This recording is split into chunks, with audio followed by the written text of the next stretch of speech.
एबे हेबो कि बीजेडी कांग्रेस बाहागर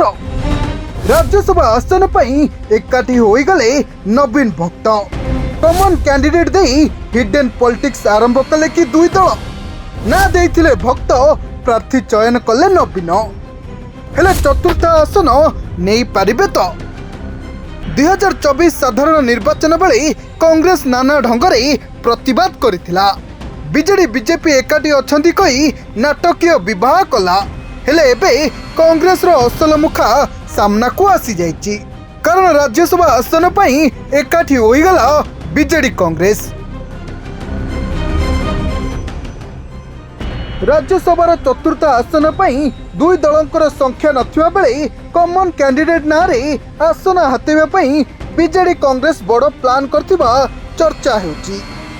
शनिवार बीजेडी सुप्रीमो नवीन पट्टनायक राज्यसभा पई तृतीय आसन रे संतृप्त मिश्र एवं चतुर्थ आसन रे डाक्टर दत्तेश्वर होतांको नाम घोषणा करिसथि चतुर्थ आसन को नहीं नवीन कहिथिले जे दत्तेश्वर हेउचंती कॉमन कैंडिडेट सेबडे कांग्रेस पीसीसी सभापति भक्तचरण दास भी कहिसथि जे आमे कॉमन कैंडिडेट को समर्थन करिबु केवल एतिक नुहे पूर्व राज्यसभा आलोचना पई नवीन को समय मागुथुवा भक्त गत सोमवार दिन ही नवीन को सह गुप्त बैठक करथिले यह सह किछि कॉमन कैंडिडेटक नाम मध्य नवीन को देइथिले सेमानक मध्य रे डाक्टर दत्तेश्वर होतांक नाम भी रहिथिला ना देइथिले भक्त प्रार्थी चयन कले नवीन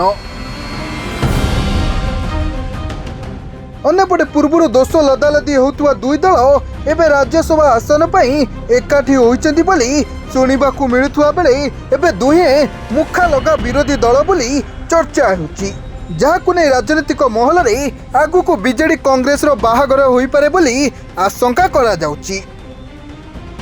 एपटे जदि देखा जाए बीजेडी चतुर्थ आसन पई कॉमन कैंडिडेट दे सारिछि कांग्रेस कॉमन कैंडिडेट को नहीं एक प्रकार समर्थन भी करुछि हेले आगु को कांग्रेस राज्यसभा प्रार्थी घोषणा करिबो कि नहीं ताहा देखिबाकू बाकी रहला सेबडे बीजेडी कांग्रेस रो एभली राजनीतिक रणनीति को नहीं उभय दलरू कोनोसी प्रतिक्रिया मिली पारि नहीं ब्यूरो रिपोर्ट सरकार न्यूज।